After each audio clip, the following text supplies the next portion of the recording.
and her crimes were horrific. But there would be even more shocking revelations about others involved in this twisted tale. Like the case of Timothy Jones Jr., another tragic and chilling story unfolded. Timothy Jones Jr., a father from South Carolina, faced charges for the murder of his 5 young children. During the trial, it was revealed that Jones confessed to killing his 6-year-old son, Nathan, by exercising him until he died after an electrical outlet was broken in their home in August 2014. Afterward, Jones spent hours contemplating his options, even leaving the other children at home with Nathan's body while he went out with his oldest child. Ultimately, he decided to kill all of his children. He strangled his 8-year-old daughter Mira and his 7-year-old son Elias with his hands. He used a belt to choke his 2-year-old son Gabriel and his 1-year-old daughter Abigail because his hands were too large. Jones then wrapped the bodies of all 5 children in plastic and drove across the southeastern United States for 9 days, making erratic trips and engaging in various activities, all while transporting the children's bodies. During this time, Jones researched countries that don't extradite suspects to the US, and even took his passport. He searched for ways to disintegrate the bodies faster and, disturbingly, played his oldest daughter's favorite song, Butterfly Kisses, according to his confessions and phone records. Jones eventually disposed of the bodies in garbage bags on a hillside near Camden, Alabama. He was arrested after being stopped at a traffic checkpoint in Smith County, Mississippi. An officer, detecting the smell of decomposition from his vehicle, led to Jones's capture and the grim discovery of his horrific actions. It was 3 patrol cars, a black Escalade. As I was walking up to the black Escalade, I noticed a foul odor, and I asked, "What is that smell?" And they said it was coming out of the vehicle. It was a smell of decomposition. It's a smell that you don't forget. The defense argued that Jones's diseased and damaged brain prevented him from understanding right from wrong when he committed the murders, claiming insanity.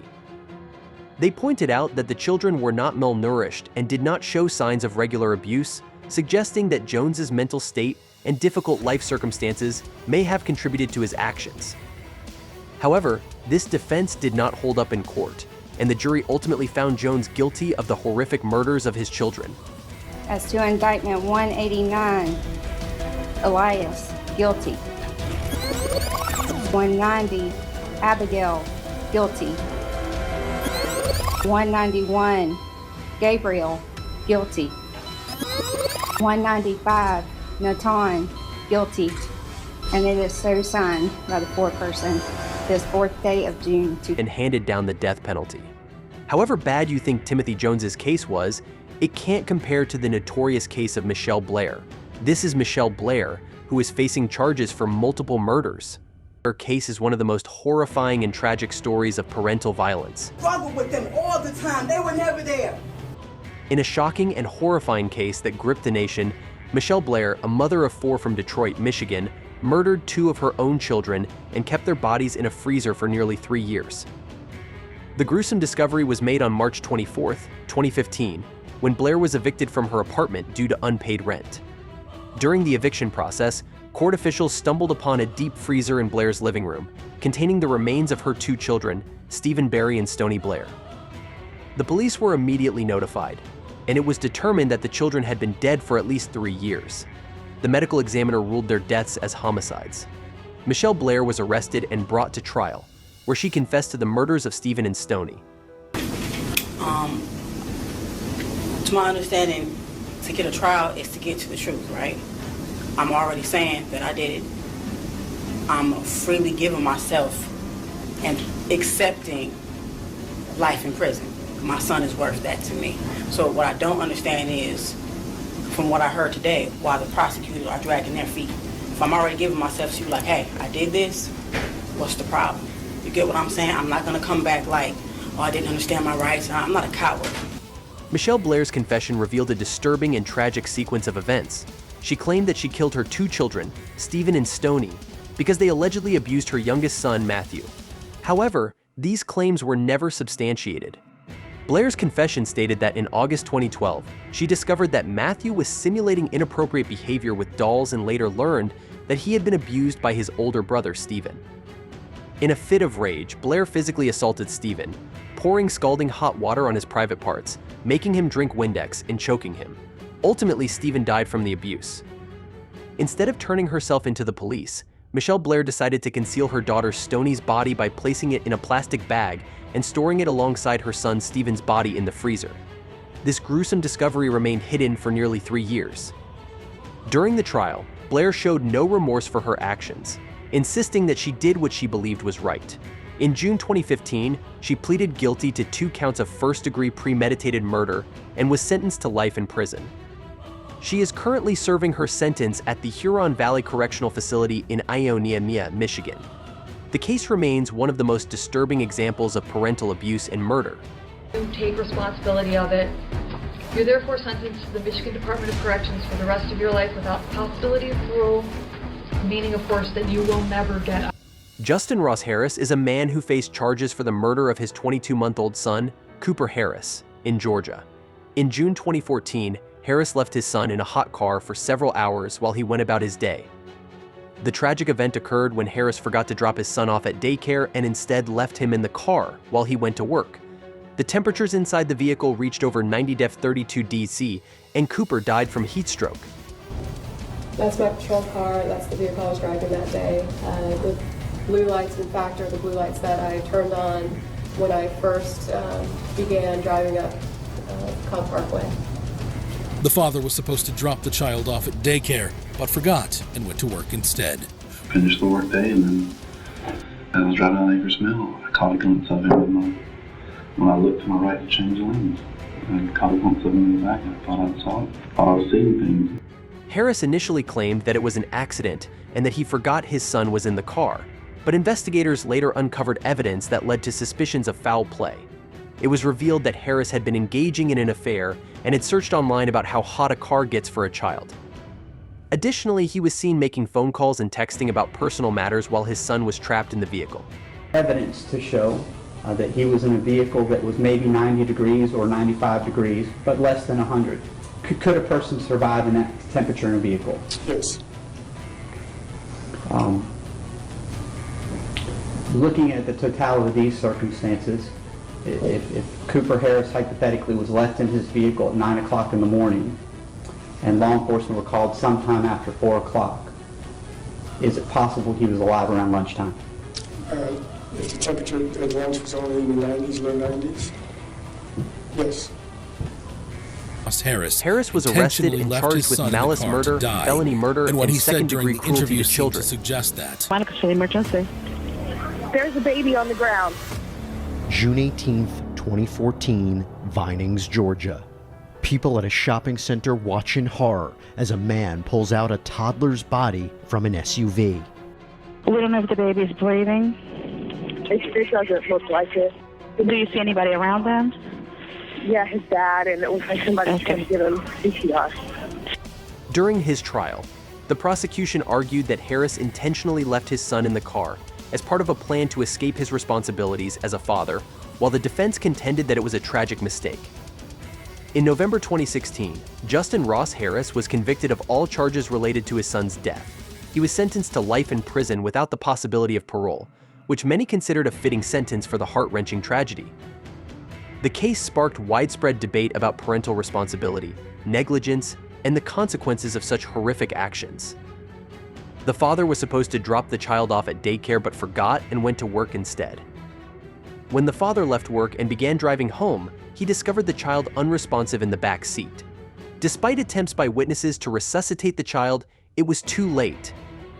The temperatures that day exceeded 90 degrees Fahrenheit, and the interior of a hot car can reach temperatures as high as 130 to 140 degrees within a few hours. The child was left in the car for around 7 hours. The case of Justin Ross Harris and the tragic death of his son Cooper became a highly publicized and controversial trial. The evidence presented, including Harris's online searches and his behavior leading up to the incident, painted a disturbing picture of neglect and potential premeditation. Despite the defense's attempts to exclude certain evidence, such as the online searches, the jury found Harris guilty of multiple felony counts, including malice murder and cruelty to children. How old were y'all when you met? I was 18. How old was he? His 30s. Did he have a wife? Yes. Did he have a kid? Yes. But he loved you and y'all were best friends. Yes. Oh, man, sex. Did he seem nervous or anything? Not at all. We didn't talk about like everyday things, and it did get sexual sometimes. Okay. And were pictures sent back and forth? Maybe these are different parts of your body, private parts. Discovered that he searched. Harris was sentenced to life in prison without the possibility of parole for his son's death, marking the end of a case that shocked many and raised awareness about the dangers of leaving children in cars. The outcome was seen by many as a just sentence for a crime that could have been avoided with a moment of responsibility. Thanks for watching. This shocking journey through these chilling cases leaves us with one question: how could anyone do this? If you found this video eye-opening, don't forget to like, subscribe, and turn on the notification bell so you never miss another story. Let us know your thoughts in the comments below. What do you think about these cases and their sentences? Until next time, stay safe and take care. And then the issue is that you want him housed where? At the same facility he's been housed. In order to prevent him from decompensating? Yes, Your Honor. He eventually decompensated to the point where he was sitting in a fetal position, naked, not eating, and not interacting with any human being. While undergoing psychiatric evaluation and treatment, Kendall was moved from jail to a mental hospital. His attorney is now arguing that he should be returned to the hospital instead of being sent back to jail. Meanwhile, in the public gallery, Donald Byrd, the father of Kewan Byrd, is growing increasingly angry with the ongoing discussion. His emotions are building up, and it's all about to boil over as he loses control. He needed to go to prison, man. Come on, Let's go. He want to play crazy. He wasn't crazy when he killed my son, man. He wasn't crazy then, but he crazy now. All of a sudden he crazy now. You want to lay in a mental hospital? You don't murder my son, man, for nothing. When he was trying to get away from you, you was trying to get away from you, man. And you kept shooting him while his back was under the truck. You kept shooting him, man. You kept shooting him. His back was turned to you, man. He was trying to get away from you, and you murdered him, man, like you. You murdered him, man, like that. The situation with Kevin Lyons escalates quickly after his handcuffs are placed in front of him instead of behind, a decision that turns dangerous. As he exits the holding cell, the male officer initially has control, but Lyons spins around, pulling both officers to the ground. Despite the officer's best efforts to subdue him, Lyons displays impressive strength, even kicking the female officer in the head, knocking her to the floor. He then manages to slip his handcuffs off, using them to choke the male officer, creating a perilous situation.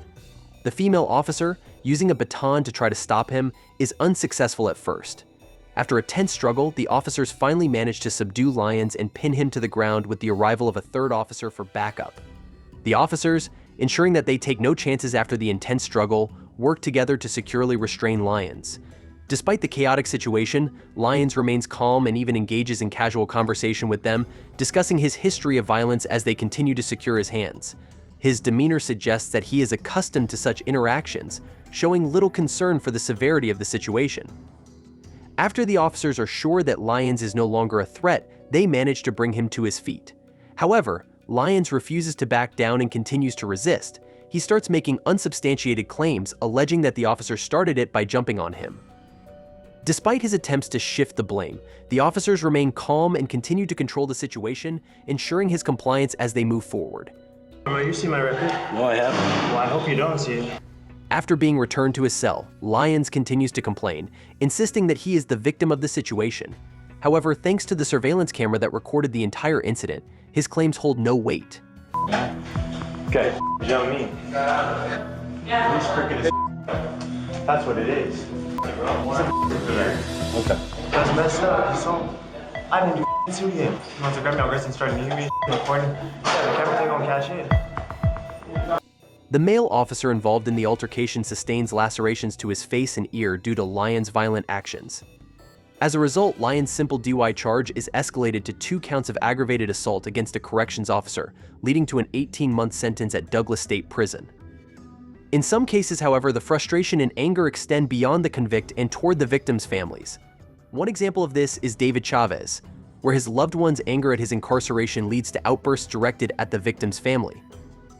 And there you have it, some of the most intense and chaotic moments from courtrooms where tempers flared and situations spiraled out of control. These events serve as a reminder of the high emotions that often accompany legal battles and the lengths some will go to when pushed to their limits. Whether it's a violent outburst or an emotional breakdown, these incidents highlight just how unpredictable courtrooms can be. Thanks for watching, and stay tuned for more stories from the heart of the justice system. Mr. Eggert is retained on the 2 revocations. Despite the warning, the woman grows increasingly belligerent, causing further disruption. The judge pauses the proceedings as the deputy climbs over the railings to address her directly, warning that another outburst will result in her removal. However, the judge has already had enough and swiftly orders the woman to leave the courtroom. Ma'am, you're gonna have to leave the courtroom. We all family. Okay, y'all got to not talk. Okay. No talking in the courtroom. Yes, ma'am. Go ahead. Peace seems to be restored to the courtroom, and the remainder of the hearing proceeds without incident. However, as Wade is being let out at the end, chaos erupts, disrupting the proceedings entirely.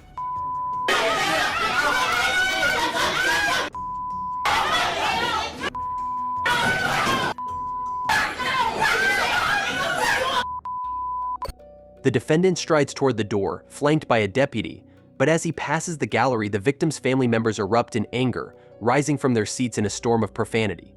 Chaos ensues as the second deputy rushes toward the gallery, attempting to contain the situation. As tensions escalate, the deputy scales the gate to hold back the enraged crowd swarming around Wade.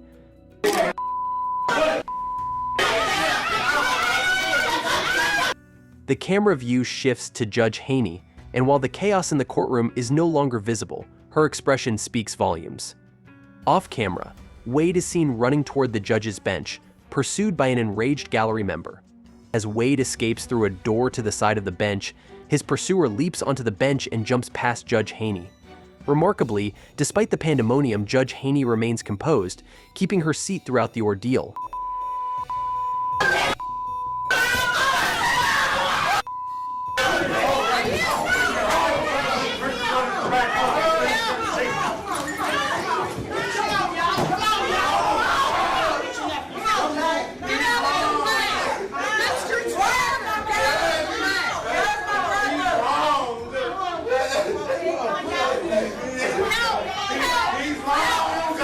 Eventually, after repeated cries for assistance, one of the deputies takes notice of the situation. The judge, maintaining her composure, motions toward the door to indicate that Wade has fled the courtroom.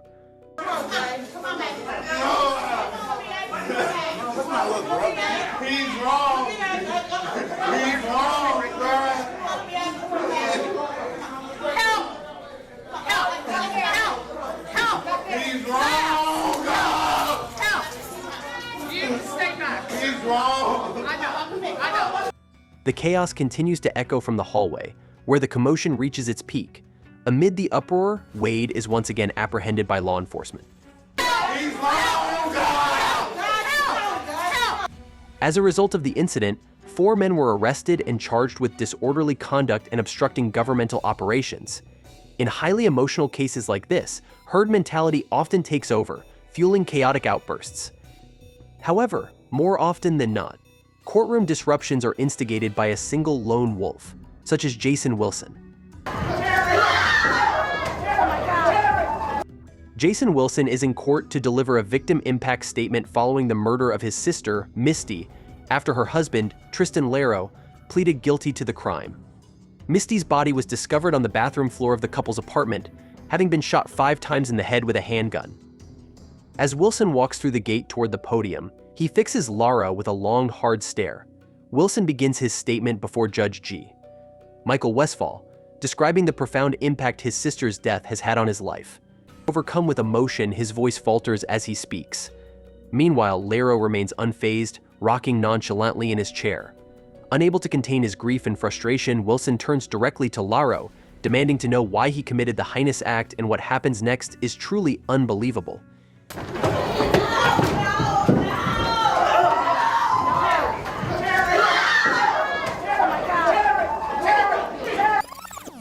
As deputies rush to push Wilson back, Laro suddenly moves as though he's preparing to retaliate. A deputy swiftly intervenes, jumping in from behind, wrapping his arms around Laro and pulling him backwards to the ground. On the other side of the table, Wilson is met with the same rough treatment as deputies fight to restrain both men. On the ground, it becomes clear that Wilson is resisting more forcefully, while Laro lies there, seemingly passive. Let's watch again how quickly the entire incident unfolds.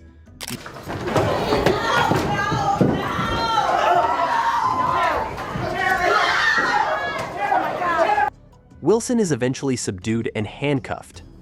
As deputies pull him back to his feet, he apologizes profusely for his outburst. He is then led from the courtroom. Despite Iron County Attorney Scott Garrett stating plans to charge Wilson with disorderly conduct, no charges are filed in the end. Tristan Laro is sentenced to 15 years to life for the murder of Misty.